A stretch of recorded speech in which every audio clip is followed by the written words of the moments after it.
Puji Tuhan, saya sampaikan selamat pagi dan salam sejahtera di dalam Tuhan kita Yesus Kristus. Haleluya.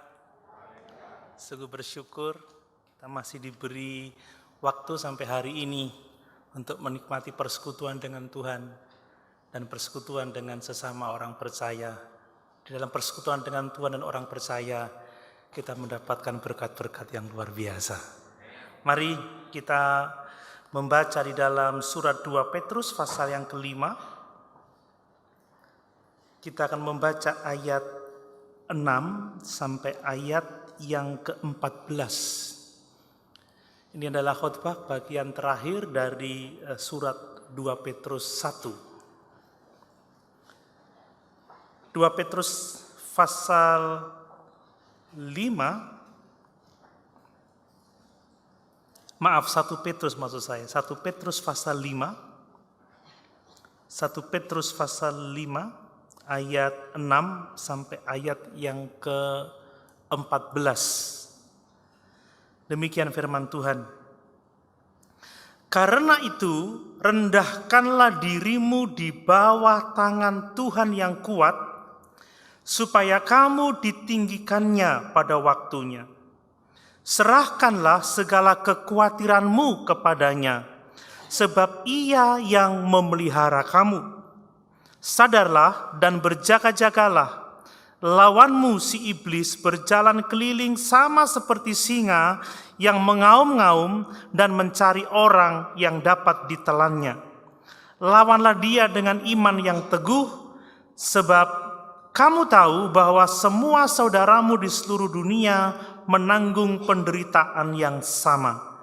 Dan Allah sumber segala kasih karunia yang telah memanggil kamu dalam Kristus kepada kemuliaannya yang kekal, akan melengkapi, meneguhkan, menguatkan dan mengokohkan kamu sesudah kamu menderita seketika lamanya.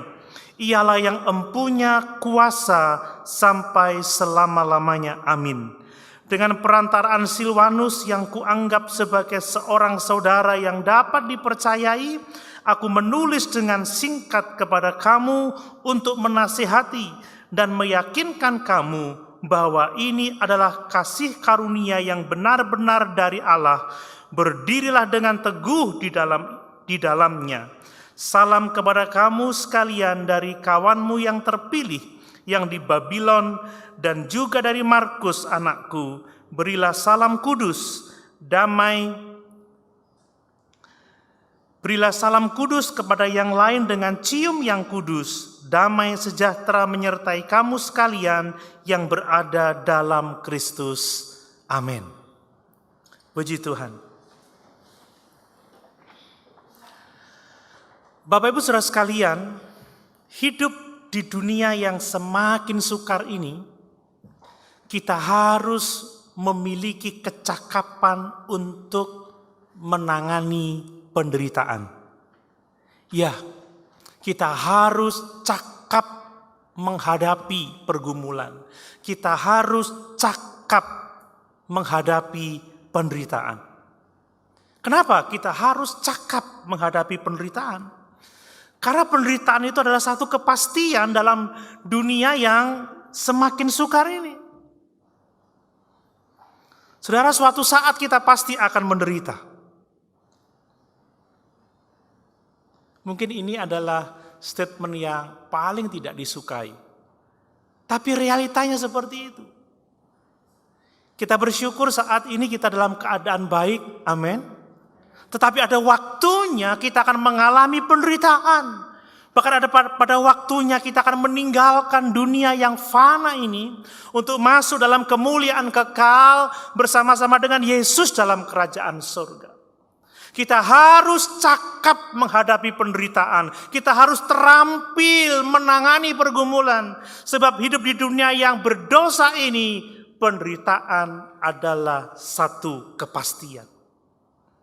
Saudara, suatu saat kita akan mengalami penderitaan fisik. Tentunya itu berupa sakit penyakit. Dan tidak jarang orang-orang percaya juga mengalami sakit penyakit yang menyebabkan kematian. Apalagi di masa wabah COVID-19 yang semakin meningkat ini saudara, kita harus waspada. Sebab banyak juga di antara anak-anak Tuhan yang mengalami sakit, yang terpapar virus. Dan ada juga beberapa yang harus meninggalkan dunia ini karena virus itu. Saudara, kita menderita juga karena apa? Karena kita berduka cita, karena orang-orang yang kita kasih menderita sakit. Dan ada banyak juga di antara mereka yang meninggalkan dunia ini. Tanggal 2 yang lalu, saudara, dalam satu hari, saya kehilangan 2 orang yang dekat dengan saya. Paginya Bapak Pendeta Markus Surjawo di Nabire sana. Dan sore Bapak Pendeta Rudi Makal.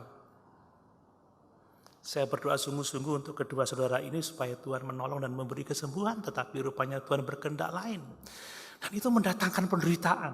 Apalagi bagi istri, anak-anak, keluarganya, jemaatnya, saudara. Kita menderita karena kita berduka cita. Yang melihat orang-orang yang kita kasih sakit dan bisa jadi mereka meninggalkan dunia ini. Kita juga menderita karena dosa kita sendiri. Kita menderita karena dosa orang lain. Kita menderita karena bencana. Kita menderita karena kecelakaan. Ini realitas yang harus kita hadapi. Saat-saat ini banyak orang yang menderita karena masalah ekonomi. Keadaan semakin sukar. Orang sudah membayangkan beberapa waktu ke depan akan ada begitu banyak orang yang menderita kelaparan. Ini penderitaan yang tidak bisa dihindari. Belum lagi ada masalah emosional karena kegagalan, karena kesepian, karena ketidakmampuan, karena keterbatasan. Ini realita hidup di dunia yang berdosa ini. Itu sebabnya saudara, kita harus menyadari ini. Bahwa hidup di dunia yang berdosa, penderitaan adalah satu kepastian. Kita harus memiliki kecakapan untuk menghadapinya. Amin. Kita harus cakap menanggung penderitaan. Penderitaan bisa menghancurkan kehidupan kita. Tetapi penderitaan juga bisa membuat kita menjadi pribadi yang jauh lebih baik kalau kita dapat menangani penderitaan dengan baik. Makanya kenapa kita harus cakap menanggung penderitaan. Saudara, perumpamaan Tuhan Yesus tentang seorang penabur itu juga berbicara pentingnya kita cakap menanggung berbagai macam penderitaan. Tentunya kita ingat, ya saya sudah khotbahkan pada waktu kita belajar dari Injil Lukas, saudara. Pada waktu Yesus berbicara tentang benih yang jatuh di tanah yang berbatu itu, saudara. Itu menggambarkan orang-orang yang menerima firman. Kemudian dia percaya, dia bersuka cita. Tetapi rupanya firman itu tidak berakar dalam. Dan ketika penderitaan datang, ketika kesukaran datang. Dan orang-orang ini tidak mampu menangani penderitaan, kesukaran yang datang. Maka pada akhirnya mereka murtad dan kehilangan keselamatan. Ya banyak anak-anak Tuhan yang meninggalkan Yesus karena penderitaan. Awalnya semangat, awalnya luar biasa, menggebu-gebu di dalam Tuhan. Tapi karena tidak berakar dan karena tidak sanggup menangani penderitaan, akhirnya mereka meninggalkan iman. Meninggalkan Sang Juru Selamat itu. Penting sekali kita cakap menanggung penderitaan. Kemudian benih yang jatuh di tanah yang bersemak duri. Juga menggambarkan orang-orang yang pada awalnya bertumbuh cukup lama di dalam iman, di dalam Tuhan, setia beribadah, melayani juga. Tetapi karena kekhawatiran akan dunia ini, karena penderitaan juga, karena kesukaran juga, akhirnya mereka juga mengalami kematian secara rohani.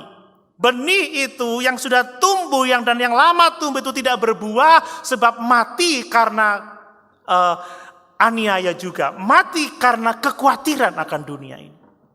Jadi kecakapan dalam menanggung penderitaan itu sangat-sangat penting supaya kita tidak meninggalkan iman karena penderitaan. Amin. Ini penting. Makanya kalau kita tidak mau belajar bagaimana caranya menangani penderitaan, pergumulan, kesukaran, bisa-bisa kita tidak akan bertahan di dalam iman. Bukankah sudah ada banyak orang yang meninggalkan Yesus karena penderitaan? Tetapi kalau kita dapat menghandle penderitaan, dapat menangani penderitaan, kita dapat menyelesaikan pergumulan, saudara, kita akan menjadi pribadi yang jauh lebih baik melalui setiap penderitaan yang kita alami. Amin. Makanya kita perlu belajar bersama-sama pagi ini melalui teks ini mengenai apa yang harus kita lakukan tatkala kita diizinkan mengalami penderitaan, supaya penderitaan tidak menghancurkan kita, tetapi supaya penderitaan menjadikan kita pribadi yang jauh lebih baik. Amin. Menjadi pribadi yang bertumbuh, yang semakin dipulihkan, yang semakin dikuduskan, yang semakin disempurnakan, dan yang semakin hari semakin serupa dengan Yesus melalui penderitaan-penderitaan yang kita alami di dunia yang semakin sukar ini. Nah, mari kita lihat saudara, apa yang perlu kita lakukan tatkala kita mengalami penderitaan, supaya kita tidak hancur karena penderitaan, tetapi supaya kita bertumbuh menjadi pribadi yang jauh lebih baik. Nah, apa yang perlu kita lakukan? Yang pertama saudara, kita harus merendahkan diri kita di bawah tangan Tuhan yang kuat dan menyerahkan seluruh kekhawatiran kita kepadanya. Amin. Itu yang perlu kita lakukan supaya kita dapat menang atas penderitaan yang kita alami. Saya baca ayat yang ke-6 dan ayat yang ke-7. Karena itu rendahkanlah dirimu di bawah tangan Tuhan yang kuat, supaya kamu ditinggikannya pada waktunya. Serahkanlah segala kekhawatiranmu kepadanya, sebab Ia yang memelihara kamu. Saat kita menderita, apakah itu karena sakit penyakit? Apakah itu karena orang-orang yang kita kasihi bergumul dengan sakit penyakit, atau bahkan meninggalkan dunia ini? Mungkin karena dosa, pelanggaran kita, karena dosa orang lain, karena bencana, karena kecelakaan, atau mungkin karena masalah ekonomi, apa saja yang menimpa kita. Maka kalau kita mau dapat menghandle penderitaan dengan baik, maka rendahkanlah diri kita di hadapan Tuhan. Amin. Rendahkanlah diri kita di bawah tangan Tuhan yang kuat, dan serahkanlah seluruh kekhawatiran kita. Sebab dikatakan, sebab Dialah yang memelihara hidup kita. Saudara, kata kekhawatiran ini diterjemahkan dari kata Yunani merimna. Merimna itu artinya dipisahkan.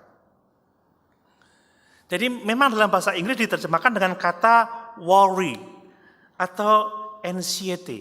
Jadi kecemasan, kekhawatiran yang menyebabkan orang tidak bisa concern, saudara. Artinya terpisah, pikirannya itu terpisah, terbagi-bagi karena penderitaan. Itulah kata khawatir di sini dari kata merimna. Jadi kekhawatiran itu sifatnya memecah pikiran kita. Orang yang khawatir, saudara, tidak dapat berkonsentrasi pada satu hal tertentu yang baik yang seharusnya dia dapat kerjakan. Tapi kekhawatiran memecah pikiran, membuat orang kacau pikirannya. Tidak bisa fokus seperti itu. Kekhawatiran itu seperti sedikit ketakutan, tetapi menguras seluruh energi kita, menguras seluruh pikiran kita. Kalau kita sudah mulai khawatir, saudara, gelisah kita. Bahkan kita sedang ngantuk sekalipun, capek sekalipun, tidak akan bisa tidur. Ya, kata orang Jawa, ketip, geser kiri, geser kanan, balik kiri, balik kanan, pecah pikiran kita. Mengerjakan sesuatu nggak akan bisa baik, tidak bisa fokus. Ini orang yang khawatir. Dengan demikian, khawatir menghancurkan hidup seseorang. Karena khawatir menyebabkan seseorang tidak bisa mengerjakan sesuatu yang baik yang dikehendaki oleh Tuhan. Itu sebabnya saudara, kita harus menyerahkan seluruh kekhawatiran kita kepada Tuhan. Amin. Saudara, ada kalanya ada masalah gitu, kita sudah mulai ada ketakutan. Waduh, kok begini, nanti bagaimana. Udah mulai pecah pikiran kita. Jam 10 udah biasanya tidur, ketap-ketip mikir, mikir. Lewat jam 11, tahu-tahu jam 12, jam 1, jam 2, belum juga tidur.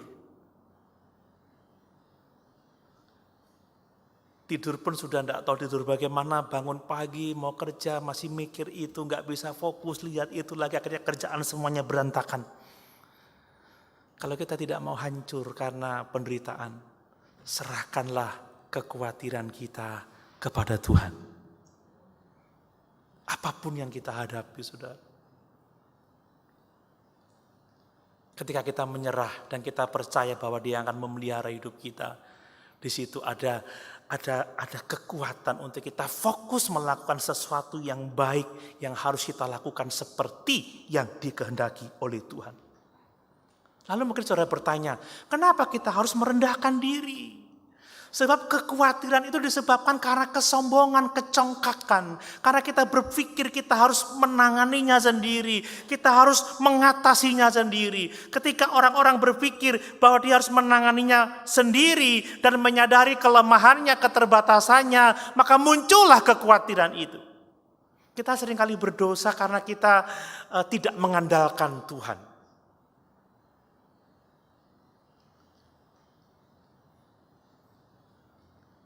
Kita berdosa karena kita merasa mampu sendiri. Kita merasa harus melakukannya sendiri. Kita menggeser Tuhan di tempat Dia tidak bisa berbuat apa-apa.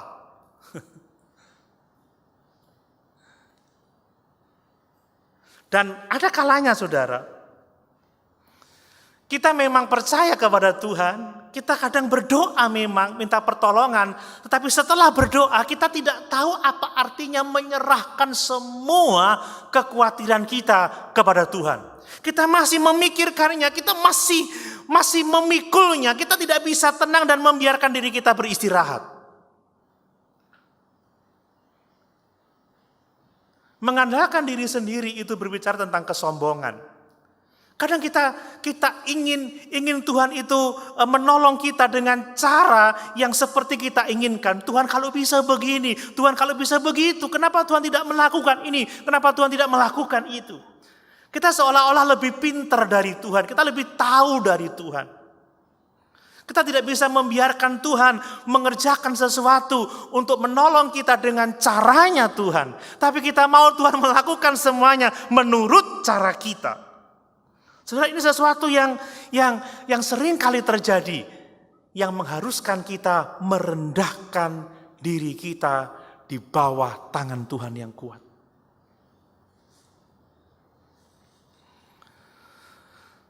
Orang yang tunduk kepada Allah, dia dapat menyerahkan semua kekhawatirannya kepada Tuhan. Amin. Dia tidak akan hancur sebab dia percaya kepada Allahnya. Saudara, kita ini cenderung meragukan Tuhan dalam dua hal. Kita cenderung meragukan otoritasnya, kedaulatannya. Apa benar sih Tuhan berotoritas? Apa benar sih Tuhan ini pegang kendali? Kalau Tuhan itu pegang kendali, kenapa Tuhan membiarkan semuanya ini terjadi? Di manakah Tuhan saat aku sakit? Di manakah Tuhan saat aku bergumul dengan pekerjaan ini? Di manakah Tuhan saat aku menderita karena bencana ini? Orang mempertanyakan kedaulatan Tuhan, sejauh mana Dia memegang kendali. Dan yang kedua, biasanya orang meragukan kepedulian Tuhan. Apakah benar Dia mempedulikan saya? Mengapa Dia membiarkan ini terjadi? Saudara, karena dua hal itulah kita harus belajar merendahkan diri kita di bawah tangan Tuhan yang kuat. Kita mempercayai kedaulatannya. Amin. Kita mempercayai otoritasnya, kita percaya dia pegang kendali, kita percaya bahwa Allah peduli kepada kita. Dan setelah kita dapat mengatasi keraguan itu, maka kita harus menyerahkan seluruh kekhawatiran kita kepadanya. Dan hanya dengan itu, kita akan selamat dari kehancuran. Saudara, Paulus berkata di dalam Filipi 4 ayat yang ke-6. Coba kita lihat Filipi 4 ayat yang ke-6. Filipi 4 ayat yang ke-6. Janganlah hendaknya kamu khawatir tentang apapun juga, tetapi nyatakanlah dalam segala hal keinginanmu kepada Allah dalam doa dan permohonan dengan ucapan syukur. Amin. Ketika kekhawatiran menyerang kita, dia memecah pikiran kita, dia menguras energi kita. Hanya dengan merendahkan diri di bawah tangan Tuhan yang kuat. Mempercayai kedaulatannya.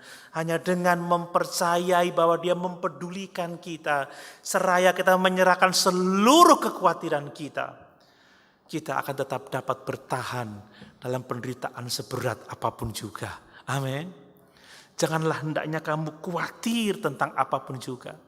Tatkala kita khawatir, kita berdoa. Kita memohon, kita menyerahkan kepada Tuhan yang memelihara jiwa kita. Amin. Yang kedua, saudara, apa yang kita perlu lakukan tatkala kita menderita? Yang kedua adalah lawanlah iblis. Lawanlah iblis. Coba kita baca ayat 8 dan yang ke-9. Demikian firman Tuhan. Sadarlah dan berjaga-jagalah, lawanmu si iblis berjalan keliling sama seperti singa yang mengaum-ngaum dan mencari orang yang dapat ditelannya.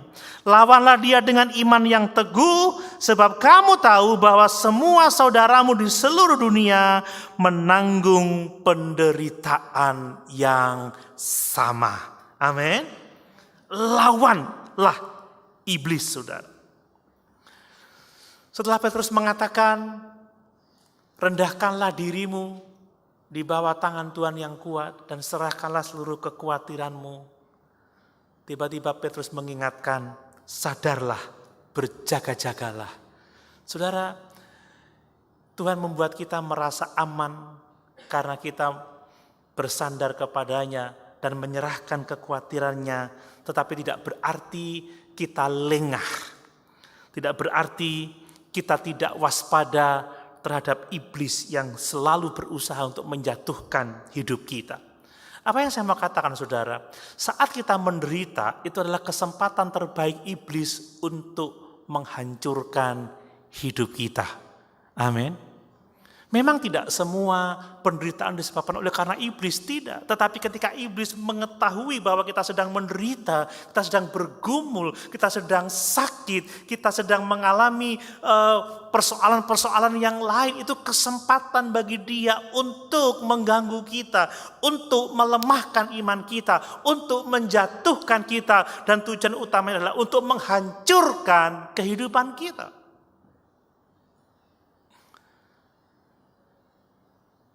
Makanya dia berkata, tatkala engkau menderita, waspada, hati-hati, ada iblis, lawanmu si iblis. Dia cari kesempatan untuk menghancurkan hidupmu melalui penderitaan yang sedang kamu alami. Iblis akan selalu berusaha mencari celah untuk menghancurkan kehidupan anak-anak Tuhan. Mungkin saat ini kita sedang sakit.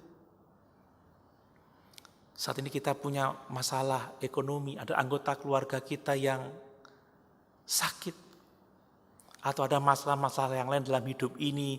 Sadarlah dan berjaga-jagalah, iblis sedang mencari kesempatan untuk menjatuhkan iman kita. Amin. Ini yang perlu kita perhatikan, saudara. Saya melihat bahwa ketika orang-orang percaya berurusan dengan setan, saudara, biasanya orang percaya itu jatuh pada dua ekstrim. Yang satu mengabaikan, setan tidak ada. Tapi yang kedua, menganggap segala sesuatu yang kita alami dan menyebabkan penderitaan itu disebabkan karena setan. Makanya banyak orang Kristen yang menjadi pemburu setan, pemburu iblis. Saya dapat foto tadi, tahu dari mana ya, pemburu pelanggar protokol kesehatan. Kalau di gereja itu ada tim pemburu setan, mereka keluar keliling menghardik setan di mana-mana.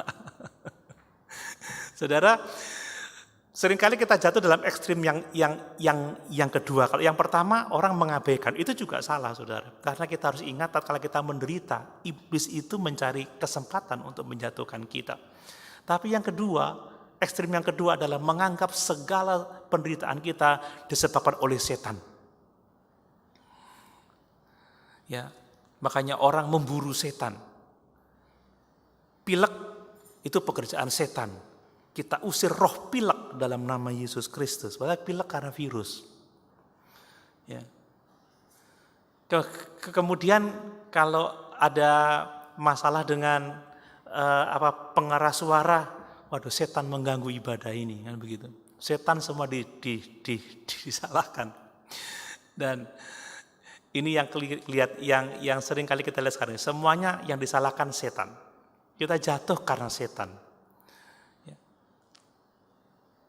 Kita tidak harus ekstrim seperti itu, saudara. Kita tahu bahwa memang di dunia yang berdosa ini kita akan menderita, tetapi tidak semua penderitaan disebabkan oleh karena setan. Tapi yang perlu kita ingat, saudara, bahwa di tengah-tengah penderitaan, setan akan mencari cara, mencari celah untuk menjatuhkan kita. Amin. Itu yang harus kita perhatikan. Kalau kita membaca di Alkitab, saudara, setan itu adalah musuh yang kuat.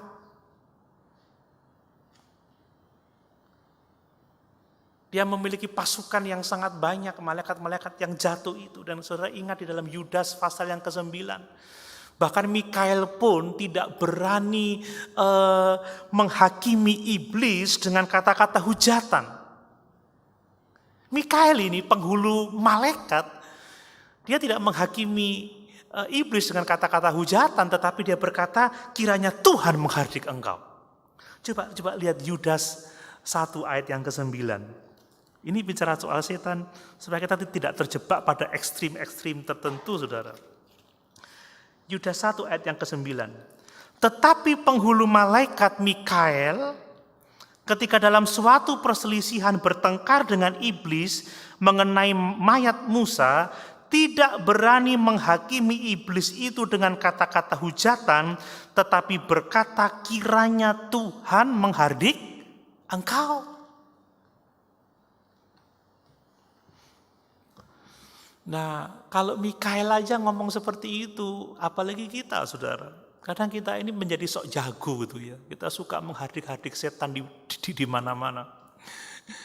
Kita cari-cari masalah, pergi ke tempat-tempat sakral, mengurapinya, menengking semuanya, keliling kota, cari setan untuk ditengking, diusir dan lain sebagainya. Saudara, setan ini banyak di mana-mana, pasukannya besar. Dan orang-orang yang ekstrim seperti itu. Mikael aja penghulu malaikat tidak menghakimi dengan kata-kata hujat. Kiranya Tuhan menghardik engkau.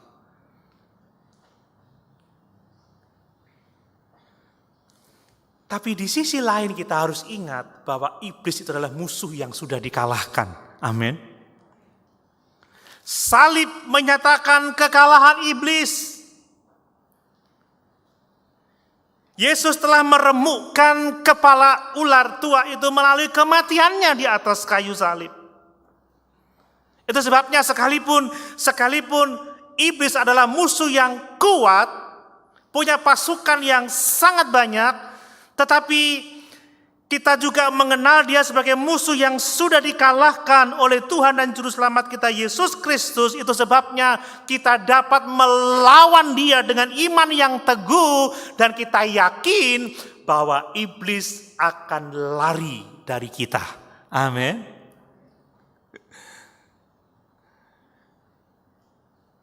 Kita bisa melawannya, saudara. Tetapi melawan dalam pengertian yang seperti apa? Peperangan seperti apa sih melawan iblis itu, saudara? Saya memperhatikan di dalam bahasa aslinya, saudara. Petrus menyebut iblis sebagai lawanmu. Kata lawan ini diterjemahkan dari kata Yunani antidikos. Antidikos itu artinya enemy, opponent, lawan. Tetapi lawan dalam hal apa? Ternyata artinya itu adalah opponent atau enemy in battle or in court. Jadi lawan di dalam sebuah persidangan. Bukankah di dalam Wahyu pasal 12 ayat yang ke-10, iblis itu disebut sebagai pendakwa. Makanya iblis itu dalam bahasa Yunaninya adalah diabolos. Diabolos itu artinya malicious, ya, slanderous, ya, devil. Artinya apa, saudara? Dia seorang pemfitnah. Jadi kita tidak berperang dalam artian bergumul tinju seperti itu atau saling tengking menengking seperti itu. Enggak, tidak seperti itu, saudara. Tetapi kita melawan dakwaannya, melawan tipu muslihatnya. Pemfitnah itu akan melontarkan kata-kata fitnah untuk menghancurkan kehidupan kita. Itu pekerjaan iblis. Dikatakan diabolos itu artinya malicious talkers. Seorang yang berkata-kata jahat, ya, slanderous. Dia seorang pemfitnah. Dan cara iblis menyerang kita adalah dengan cara apa? Memfitnah kita. Tatkala kita dalam cobaan yang berat, dia coba menipu kita dengan kata-kata yang menyesatkan. Woi, katanya kamu anak Tuhan, katanya Yesus mengasihi kamu, tetapi buktinya dia tidak punya kuasa untuk menolong kamu, dia tidak memperdulikan kamu dalam pergumulanmu. Kalau Tuhan tidak mampu, kalau Tuhan tidak sanggup, kenapa kamu masih tetap percaya dan mengikuti dia? Itu cara iblis menyerang kita. Dia seorang pemfitnah, dia seorang pendakwa. Malicious talkers, orang yang berkata-kata jahat, menghancurkan hidup melalui perkataan. Makanya selalu saya ulang-ulang, battleground kita ada dalam pikiran kita. Ingat kejatuhan manusia pertama, Hawa ditipu oleh ular tua itu. Jadi peperangannya dalam konteks seperti itu, saudara. Bukan tengking menengking, ya kita suka gitu. Lempar-lempar iblis dengan minyak dan lain sebagainya. Tapi kita harus melawan fitnahannya, melawan tipu muslihatnya. Amin. Ingat Tuhan Yesus ketika dia dicobai di padang gurun. Kalau engkau anak Allah, jadikan batu ini menjadi roti. Bukan smackdown, bukan, saudara. Kalau engkau anak Allah, jatuhkanlah dirimu, maka malaikat-malaikat akan menatang engkau. Kalau engkau mau menyembah aku, akan aku berikan semua kekayaan yang ada di atas muka bumi ini. Pikiran, makanya melawan iblis dengan apa? Belajar firman, mengenal kebenaran. Karena kebenaranlah yang memerdekakan kehidupan kita. Amin. Iblis menuduh hati nurani kita. Atau bahkan dia berkata, kamu menderita sendiri. Hanya kamu yang menderita. Padahal Petrus berkata bahwa semua saudaramu menderita penderitaan yang sama di seluruh dunia ini. Dia merusak pikiran kita. Itu sebabnya saudara, kita harus hati-hati ketika kita menderita, ketika kita dalam pergumulan. Karena iblis akan mencoba menipu kita, memfitnah kita, mendakwa kita. Dia mengatakan Tuhan tidak sanggup menolongmu, Tuhan tidak mengasihimu, bahwa hanya engkau yang diperlakukan buruk oleh Tuhan, yang lain tidak seperti itu. Tinggalkan saja dia, tinggalkan saja iman. Dan dia ingin memisahkan kita dari kasih karunia Allah yang besar itu. Itu sebabnya saudara, kita harus merendahkan diri kita di bawah tangan Tuhan yang kuat. Menyerahkan kekhawatiran kita, persoalan kita, supaya kita ditinggikannya dan mengalami pemeliharaan Tuhan yang luar biasa. Perangnya di sini loh saudara.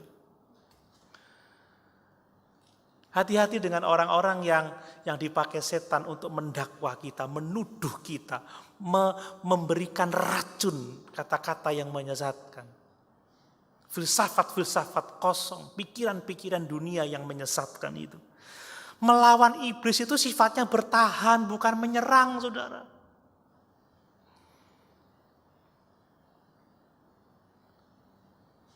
Melawan iblis itu sifatnya bertahan.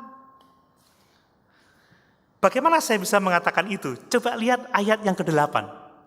Sadarlah dan berjaga-jagalah, lawanmu si iblis berjalan keliling sama seperti singa yang mengaum-ngaum dan mencari orang yang dapat ditelannya. Saudara, kira-kira kalau benar, tapi tidak benar ya, ada hoax, enggak tahu, katanya di Soviet itu supaya orang tidak berkeliaran di jalan karena virus corona, maka dilepaskanlah singa-singa, harimau-harimau di pinggir jalan. Tapi katanya itu hoax. Anggap aja itu benar, saudara.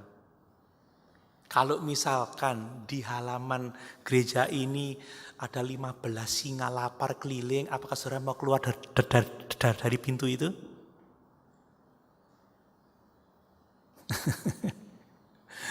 Saya yakin kita nggak akan keluar gedung gereja sampai singa-singa itu keluar dari halaman gereja. Kita ini rentan loh, saudara. Kita ini bukan harus bersikap bodoh. Wah, kita pasti bisa lawan singa. Oh tidak. Ya memang kisah Daud dia menang atas singa, tapi itu lain cerita dengan kuasa-kuasa kegelapan. Itu singa sungguhan. Bertahan, saudara. Ketika singa dia berjalan keliling mencari orang yang tidak ditelannya, ya jangan deket-deket lah, minggir. Amin. Ya menjauh dari singa.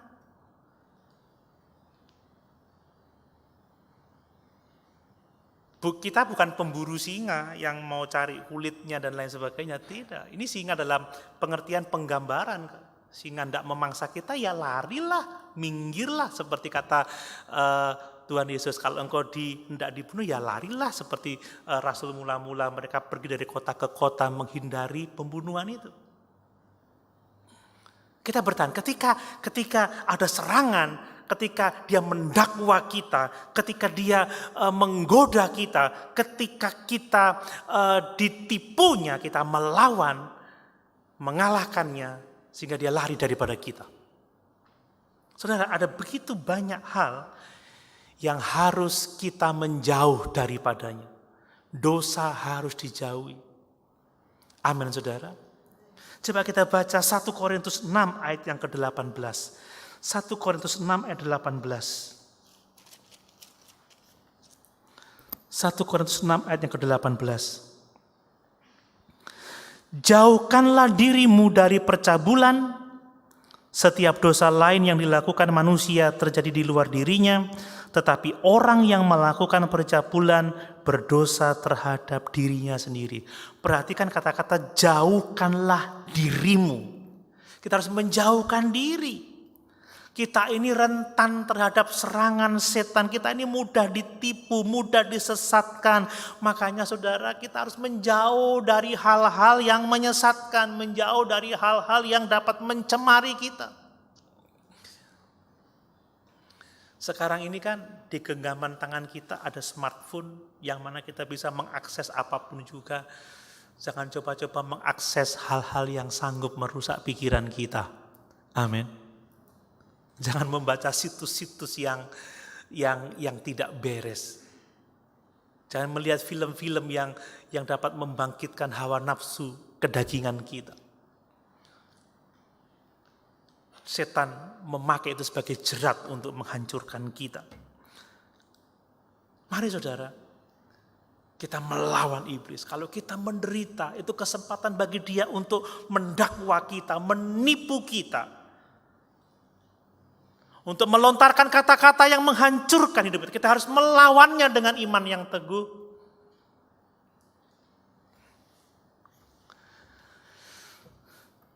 Dan kita tahu dia pasti akan lari daripada kita. Amin. Yang ketiga, saudara, apa yang perlu kita lakukan supaya kita menjadi pribadi yang lebih baik di dalam tatkala kita melalui penderitaan.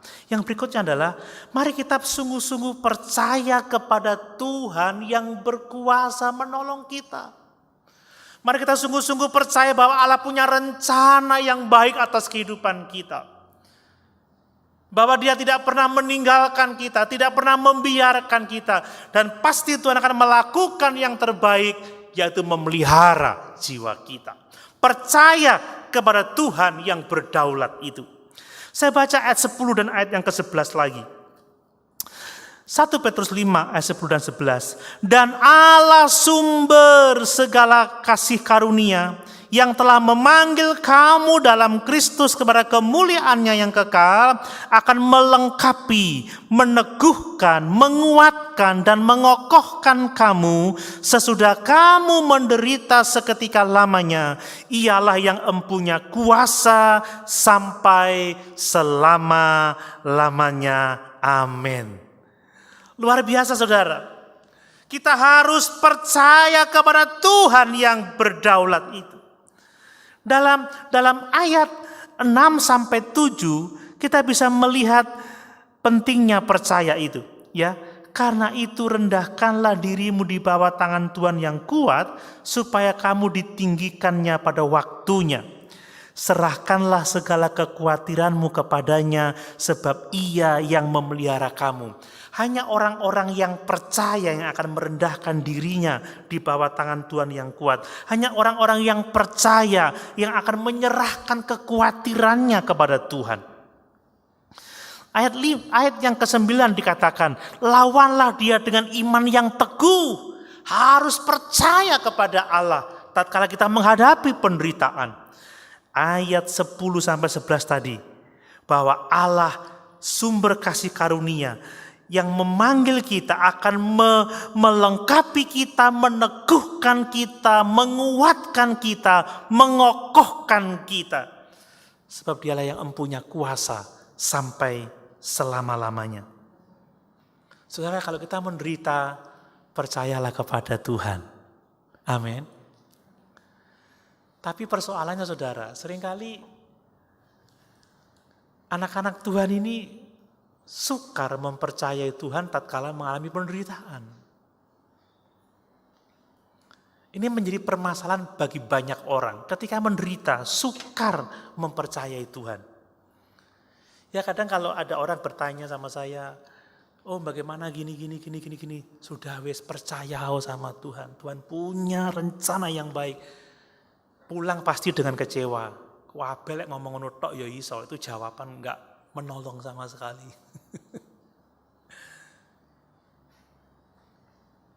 Udah enggak usah nang pendeta, paling jawabannya percaya ae, wis percaya. Paling ngokon nyanyi, percaya saja. Percaya yang beri kita menang. Banyak orang yang berpikir begitu. Orang itu pengen jawaban, kamu besar gini, kamu sedih. Orang itu pengen begitu. Tapi untuk bilang, sudah percayalah pada Tuhan. Kadang orang menganggap itu bukan jawaban yang dibutuhkan. Padahal Alkitab mengajar kita untuk kita percaya kepada Tuhan dalam setiap penderitaan kita. Amin. Percaya jawabannya, saudara. Mungkin ada yang bertanya, bagaimana kita bisa percaya kepada Tuhan di tengah-tengah penderitaan kita? Apa yang Tuhan katakan kepada kita sehingga kita dapat mempercayainya? Saudara, ada banyak hal yang membuat kita dapat percaya kepada Tuhan di tengah-tengah penderitaan kita. Perhatikan, saudara, kita dapat mempercayai Tuhan dalam penderitaan kita sebab Tuhan sudah menjamin bahwa penderitaan kita itu sifatnya hanya sementara. Saya baca ayat yang ke-10 bagian terakhir. Sesudah kamu menderita seketika lamanya. Penderitaan itu hanya sementara. Atau mungkin ada yang protes. Apanya seketika? Saya sudah bertahun-tahun menderita. Saudara, dibandingkan dengan umur kita, tidak akan lebih panjang dari umur kita penderitaan itu. Atau mungkin ada yang bilang, saya seumur hidup menderita, saya sakit. Tidak sembuh-sembuh. Dibanding dengan kekekalan saudara, umur kita itu tidak ada apa-apanya. Amin. 70 tahun, 80 tahun dibanding dengan kekekalan itu tidak ada apa-apanya. Seketika. Bahkan Paulus berkata, akhir dari semua penderitaan adalah kebahagiaan untuk selama-lamanya. Coba lihat dalam 2 Korintus 4 ayat 17 sampai 18. 2 Korintus 4 ayat 17 sampai 18.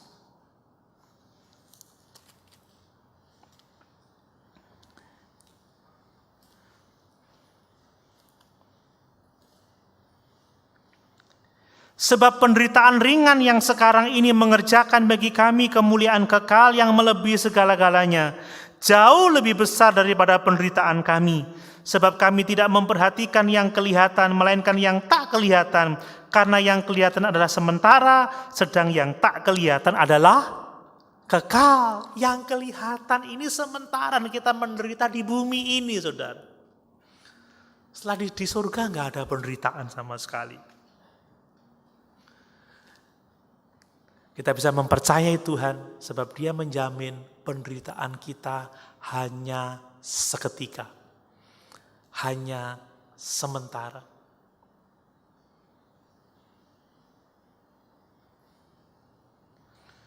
Yang berikutnya saudara, di tengah-tengah penderitaan, ternyata Tuhan itu sumber segala kasih karunia.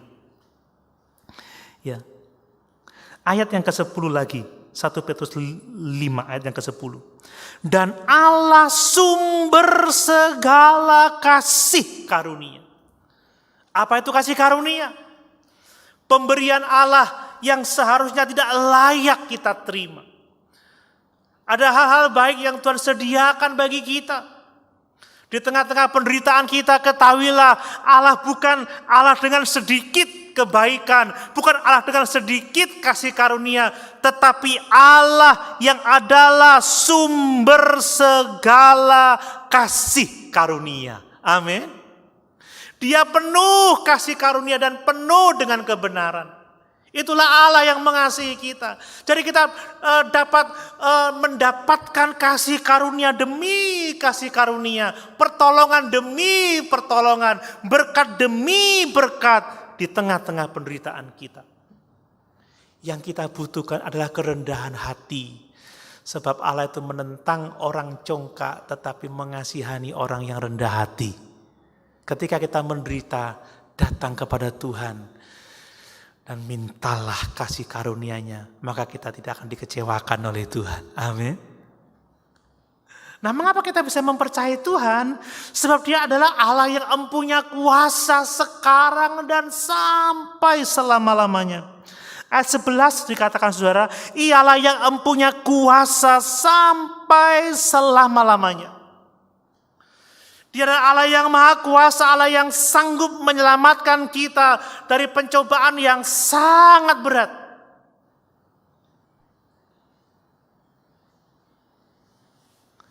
Dan bukankah pencobaan yang terberat adalah penghukuman kekal di neraka? Amin, saudara. Tuhan bisa menyembuhkan kita dari sakit penyakit tubuh.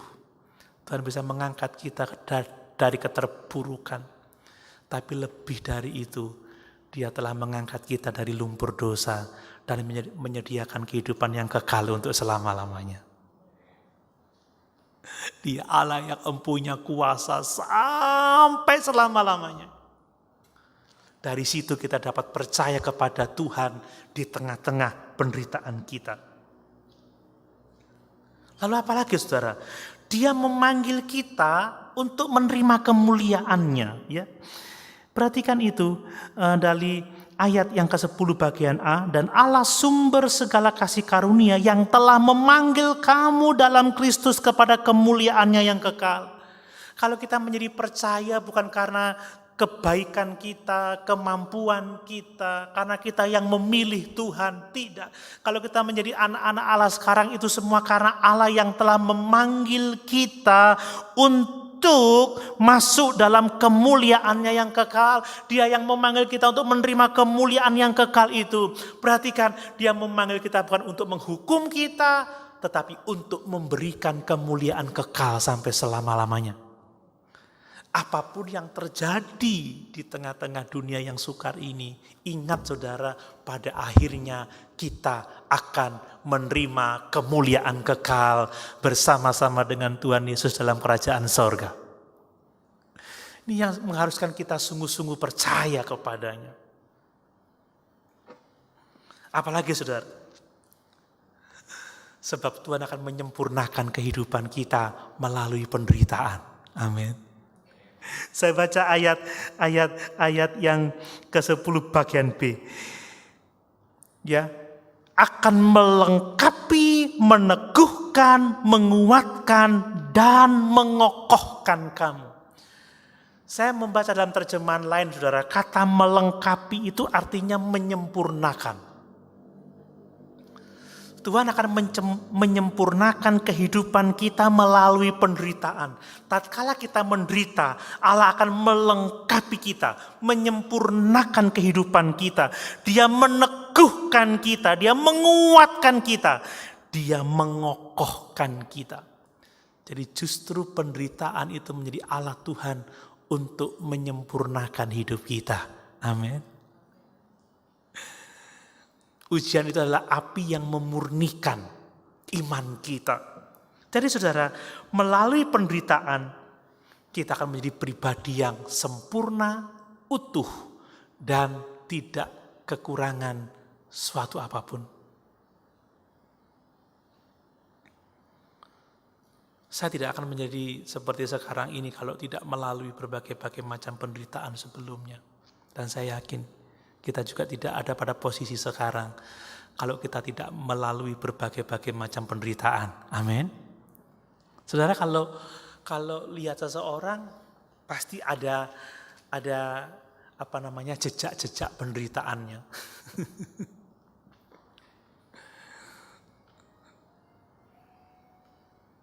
Siapa yang tidak menderita? Tetapi karena kita cakap menanggung penderitaan, kita disempurnakan oleh Tuhan, kita dilengkapi oleh Tuhan, kita diteguhkan oleh Tuhan, kita dikuatkan dan dikokohkan oleh Tuhan. Amin. Yang keempat, yang terakhir saudara, apa yang perlu kita lakukan di tengah-tengah penderitaan supaya kita menjadi pribadi yang jauh lebih baik adalah bahwa sebagai orang-orang percaya kita harus bersama-sama berdiri teguh di dalam kasih karunia Allah. Amin. Ini yang perlu kita lakukan sebagai jemaat Tuhan. Ayat yang ke-12 seperti ini saudara. Dengan perantaraan Silwanus yang kuanggap sebagai seorang saudara yang dapat dipercayai, aku menulis dengan singkat kepada kamu untuk menasehati dan meyakinkan kamu bahwa ini adalah kasih karunia yang benar-benar dari Allah. Berdirilah dengan teguh di dalamnya. Salam kepada kamu sekalian dari kawan yang terpilih yang di Babylon dan juga dari Markus anakku. Berilah salam seorang kepada yang lain dengan cium yang kudus. Damai sejahtera menyertai kamu sekalian yang berada dalam Kristus. Amin. Saudara, Petrus dan orang-orang percaya pada waktu itu memiliki hubungan yang indah seorang akan yang lain.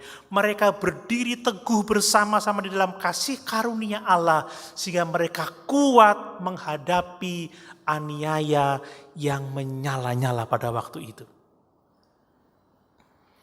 Di tengah-tengah penderitaan kita membutuhkan orang lain untuk menolong kita.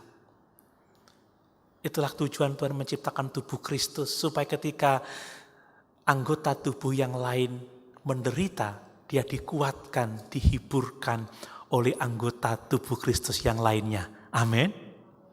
Petrus punya seorang teman yang dapat dia percayai, seorang saudara yang dapat dia percayai untuk melakukan pekerjaan pelayanan, menuliskan apa yang harus dia tuliskan kepada jemaat pada waktu itu.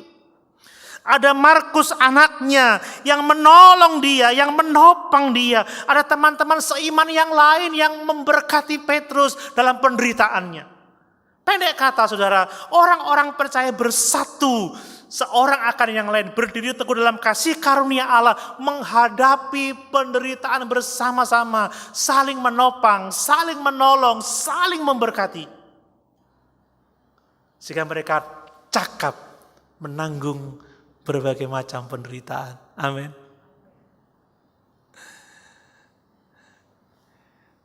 Ayat yang ke-14 dikatakan, berilah salam seorang kepada yang lain dengan cium yang kudus.